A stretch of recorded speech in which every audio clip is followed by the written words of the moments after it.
Hello students, welcome again to our channel sun physics. आपसे पहली video में हमने एडी करंट्स किया था और उसका एक एप्लीकेशन हमने इलेक्ट्रोमैग्नेटिक डैम्पिंग किया था। अब हम इसके और एप्लीकेशन करने वाले हैं और ये आपके board exam point of view से भी और कंपटीशन पॉइंट ऑफ व्यू से भी काफ़ी इंपॉर्टेंट है। तो फोकस इट। अगर इससे पहले वाली वीडियो आपने नहीं देखी है तो उसका लिंक यानी कि एडी करंट्स वाले टॉपिक का लिंक जो है वो इसके डिस्क्रिप्शन बॉक्स में गिवन है। अब वहाँ जाके उसे देख सकते हैं। देखिए, एप्लीकेशंस ऑफ एडी करंट, जैसे मैंने आपको बोला कि इलेक्ट्रोमैग्नेटिक डैम्पिंग ये मैं करा चुका हूँ उसी एडी करंट वाले वीडियो में। अगला जो टॉपिक है, मतलब अगला जो एप्लीकेशन है, दैट इज इंडक्शन फर्नेस। नाम से ही क्लियर है, induction. Induction means electromagnetic induction से इंडक्शन आया है। फर्नेस, फर्नेस को बोलते हैं भट्टी। आपने देखा होगा कई जगह पे लोहा पिघलाने के लिए या और तरह की चीज़ों के लिए, कोयला जलाने के लिए भट्टी बनाई जाती है। भट्टी में क्या होता है, बेसिकली टेम्परेचर बहुत ज़्यादा होता है और अगर वो लोहे के लिए है तो वो लोहा उसमें मेल्ट हो जाए इतना टेम्परेचर क्रिएट कर दिया जाता है। तो ये चीज़ हम यहाँ पे इलेक्ट्रोमैग्नेटिक इंडक्शन के थ्रू करने वाले हैं। देखिए, it is used to produce high temperature that is used in melting metals। तो इंडक्शन फर्नेस का पर्पस क्या है? हाई टेम्परेचर रेज करना ताकि उसमें मेल्ट जो है, मेटल जो है वो मेल्ट हो जाए। A high frequency AC alternating current is passed through the coil that surrounds a container containing metal। देखिए, ये एक कंटेनर है जिसमें हमने क्या किया हुआ है, एक वायर से इसको लपेटा है और उस वायर को अल्टरनेटिंग करंट सोर्स से कनेक्ट कर दिया। तो लगातार अल्टरनेटिंग करंट क्या होगा, इंक्रीज होगा, डिक्रीज होगा, फिर अपोजिट डायरेक्शन में इंक्रीज होगा, डिक्रीज होगा, यानी कि वो लगातार अपनी वैल्यू और डायरेक्शन चेंज करेगा, जिसकी वजह से फ्लक्स चेंज होगा। फ्लक्स चेंज होने की वजह से इलेक्ट्रोमैग्नेटिक इंडक्शन में, जैसे हमने पढ़ा कि एडी करंट प्रोड्यूस होंगे लगातार फ्लक्स चेंज होने की वजह से, और इस कंटेनर का टेम्परेचर इतना ज्यादा हो जाएगा कि अगर इसमें कोई मेटल डाल दिया जाए तो वो मेल्ट हो जाएगा। तो ये इंडक्शन फर्नेस भी बेसिकली एडी करंट के ही प्रिंसिपल पे वर्क करती है। तो ये एप्लीकेशन है एडी करंट का। एक बार फिर से इसको पढ़ लेते हैं। It is used to produce high temperature that is used in melting metals. A high frequency AC is passed through the coil that surrounds the container containing metal for melting। इस container के अंदर metal है melting के लिए। And the high current produce so much heat that is used to melt the metal। वो जो high current है वो लगातार चेंज भी हो रहा है, तो उसकी वजह से इसमें एडी करंट प्रोड्यूस होगा और एडी करंट इसको इतना हीट अप कर देगा कि इसके अंदर जो मेटल है वो मेल्ट हो जाएगा।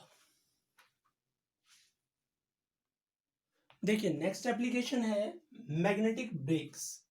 इन some electric trains strong electromagnet are situated in the train just above the rails.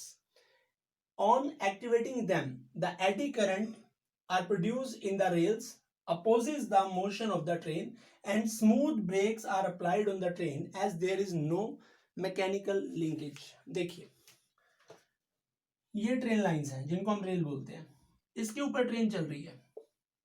अब क्या कहा गया है कि रेल के ठीक ऊपर इतने हिस्से में स्ट्रॉन्ग इलेक्ट्रोमैग्नेट अप्लाई कर दिए जाते हैं।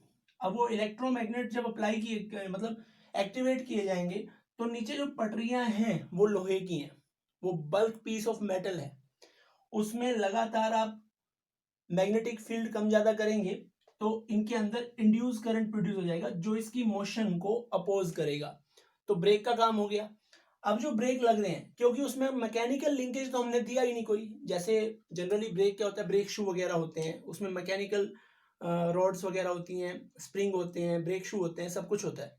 उसकी वजह से वो जो ब्रेक की स्मूथनेस है वो कम होती है। यहाँ क्या है, यहाँ कोई मैकेनिकल लिंकेज नहीं है, केवल सिंपली इलेक्ट्रोमैग्नेटिक इंडक्शन का एक कंसेप्ट यूज हो रहा है और उसमें जो एडी करंट प्रोड्यूस होंगे वो इसकी मोशन को अपोज करेंगे, जिसकी वजह से ब्रेक लग जाएगा। Got it?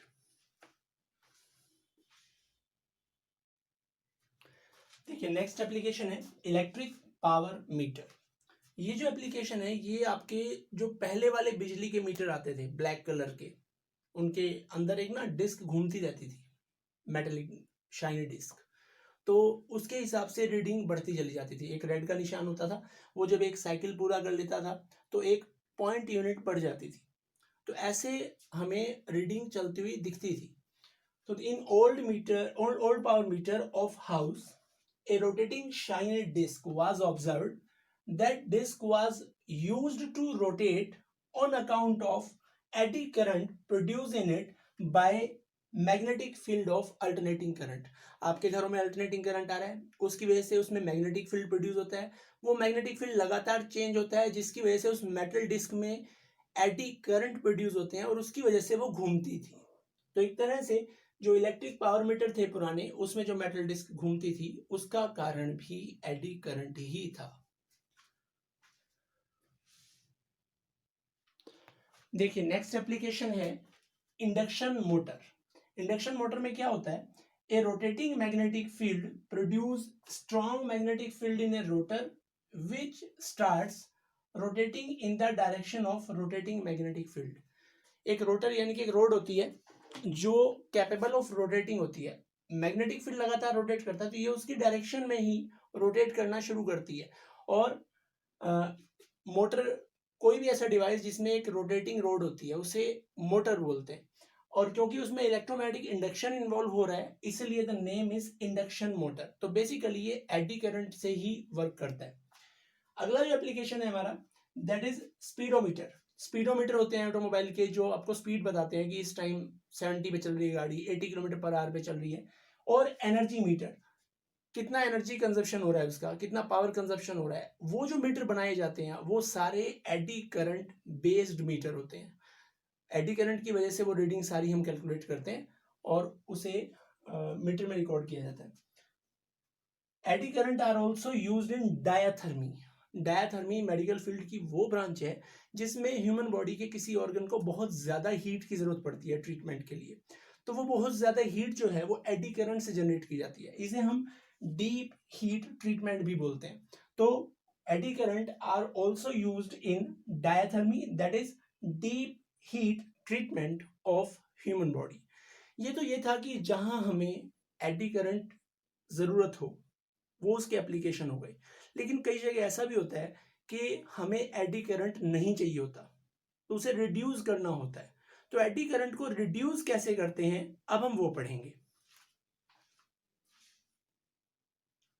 तो रिड्यूसिंग एडी करंट कैसे रिड्यूस करते हैं, by making laminate sheet instead of a bulk piece. जैसे हमारे पास सपोज ये एक बल्क पीस है मेटल का, इसमें जो एडी करंट प्रोड्यूस होंगे वो इस तरह से होंगे, इस डायरेक्शन में और करंट फिर और करंट, वो सभी इसी डायरेक्शन में होंगे, इसलिए उस करंट का जो इफेक्ट होगा वो बहुत ज्यादा होगा। अब क्योंकि एरिया बहुत बड़ा है मैं इसके टुकड़े कर देता हूँ और उन टुकड़ों को आपस में लेमिनेट भी कर देता हूँ, यानी कि आपस में उनका इंसुलेशन होगा, ये ऐसे ऐसे ऐसे। तो अगर इनमें करंट प्रोड्यूस होंगे भी, सपोज यहां प्रोड्यूस हुआ इस डायरेक्शन में, ठीक है, यहां प्रोड्यूस हुआ इस डायरेक्शन में, ऐसे ये चलता जा रहा है, मतलब एडी करंट इस तरह से प्रोड्यूस हो रहे हैं। तो आप इस बात में ध्यान दीजिए कि जो कॉमन सरफेस है ऐसे ऐसे, ये देखिए यहाँ पे करंट की डायरेक्शन नीचे यहाँ ऊपर, तो ये कैंसिल हो जाएगा, ऐसे ये कैंसिल हो जाएगा, ये कैंसिल हो जाएगा, ये कैंसिल हो जाएगा। तो बेसिकली इस पूरे ब्लॉक के अंदर करंट जो रहा वो सिर्फ इस तरह का रहेगा जो कि काफी कम होगा as compare to this one.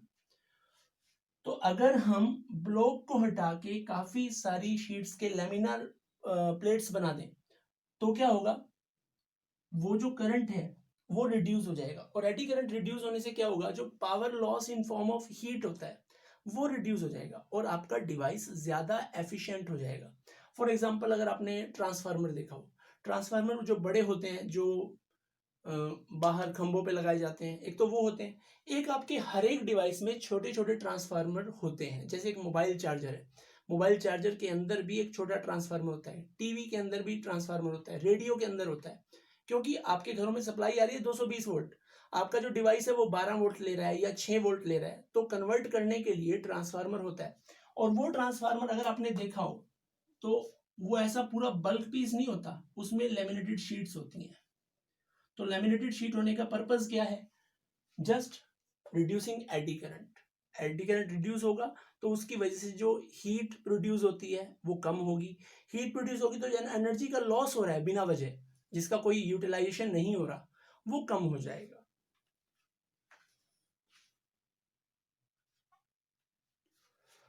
तो आई होप ये जो एडी करंट और इसके एप्लीकेशन वाला टॉपिक है ये आपको अच्छे से क्लियर हुआ होगा।